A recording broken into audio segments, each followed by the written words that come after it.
Hi, I am at Hank's Bark Box and I'm interviewing, what's your first name? Mark. Mark. Okay, Mark, tell me what you do and what this box is all about. It was a pet food pantry we created in memory of a dog of ours that passed away by the name of Hank. Okay. Um, the name came about because Hank liked to bark. He barked at everything. He barked at everybody, the Right. wind, people, mosquitoes. But he passed away of cancer about,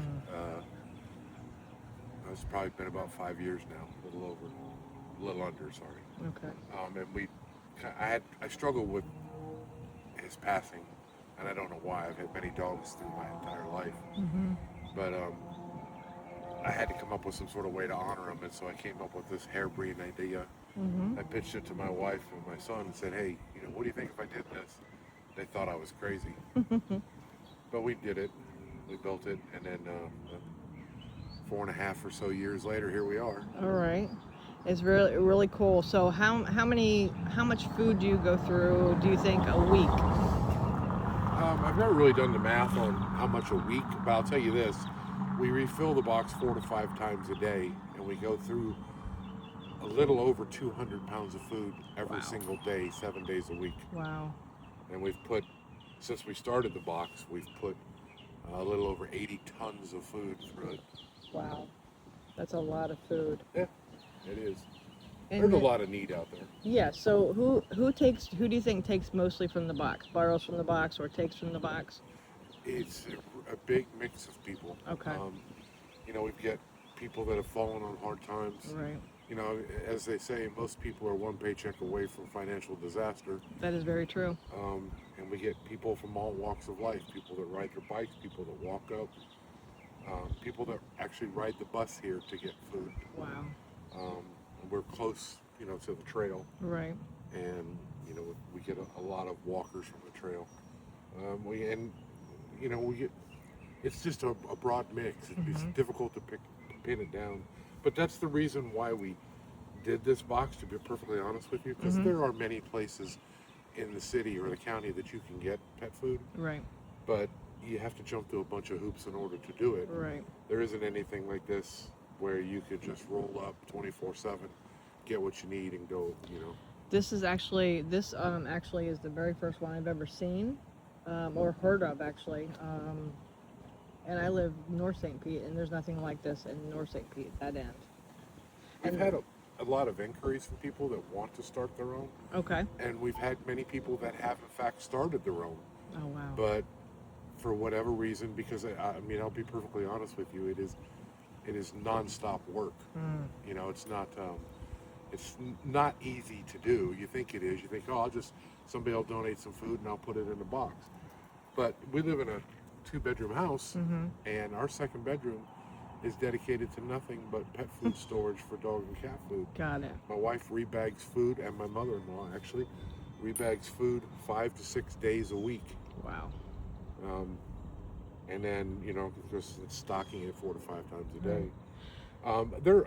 Like I said, there have been other pantries that have opened and closed. There is one on the south side of St. Pete that they're holding their own right now. Oh good. But mostly you have to go to Animal Services or SPCA, Right. and like I said, you have to jump through a bunch of hoops, Right. and they're only available between this time or this time. Right. So basically, tell me what happened. So people came up. Do they knock on your door? Do they? No, you Okay. just help yourself. Okay. You just help yourself. Okay. The one thing that I do need to get across to people is that it is set up as first come, first serve. In other words, my wife and I both have jobs. Right. So we're not available at the drop of a hat. Right. So there may be times when you come and what you need isn't in the box. But just rest assured that we do refill it 4 to 5 times a day. Okay. We can't, as I said, if you come and it's not here, you can knock on the door and we bring it out to you, because we just don't have the ability to do that. Right. Our jobs Okay. won't allow it. Right. Can you open it so I just can to get an idea of how? Okay. All right. And you have fans in there. Okay. Very cool. And then you see you have some little toys in there as well. If Yep. they. Okay. Great. We get those kind of donations and we'll put them in there for people. Okay. We get treats Nice. donated. Okay. and we'll put those in as we get them, as we Okay. have them. All right. But we rebag everything. We have an Amazon wish list, and people will send us obviously larger bags of food because that's much more cost effective. Right. Right. You know, rather than buying the small bags.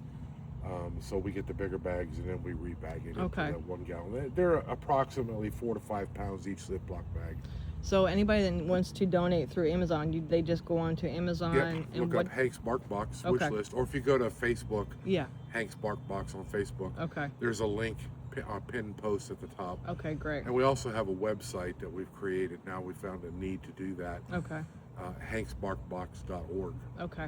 And it has the link as well. All right. And then you have lights on the top, I see. Yeah. Okay. Yeah, and they're motion For at nighttime. activated. They're very Okay. bright. And they're dim when it's dark. They're Right. not off. They're just Right. dim. But then they brighten up if somebody comes close by. Okay. And did you build this? I did. Okay. Great. How long? Tell me again. How long ago you started this? A little over 4.5 years ago. Okay. Don't you think, this is not even related to the box, but don't you think there's one dog that you always miss more than the other ones? Because I know I do.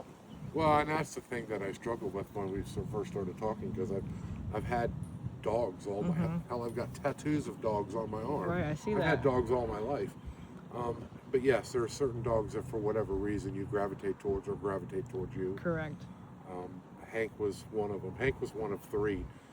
He was the first one we got, and then we got a English Cream Lab Bell a year after that, and then we got a German Shepherd Lily a year after that.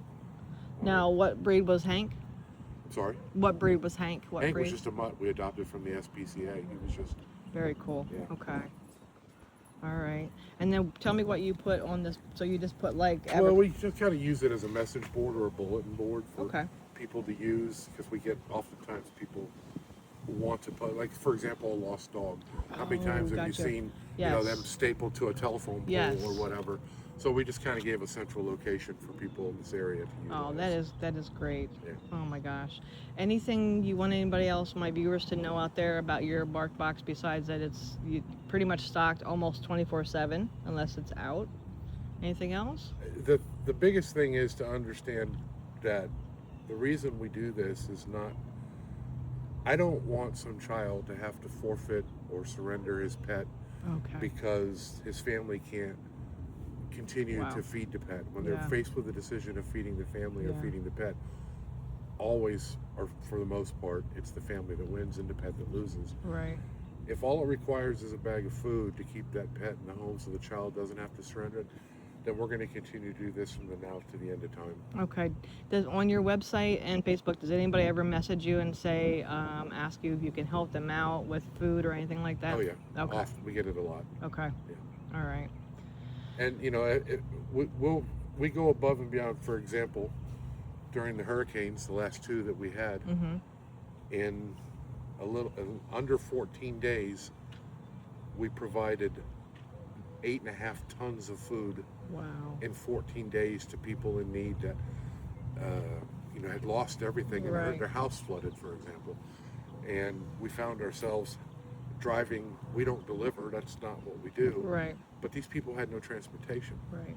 But the big thing out of that is, okay, yeah, we supplied 8.5 tons of food in 14 Right. days, but that food had to come from somewhere. Right. And that food came from everybody in this community. Wow.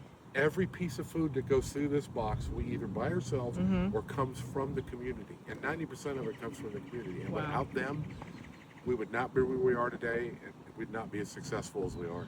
Well, I can't thank the community enough.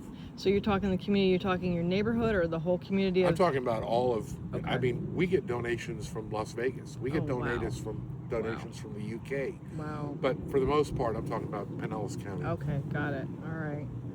Well, I appreciate you letting me interview you, and this is amazing that what you're doing. Well, we appreciate it. Yeah. Well, thank you, sir. Thank you. You're welcome.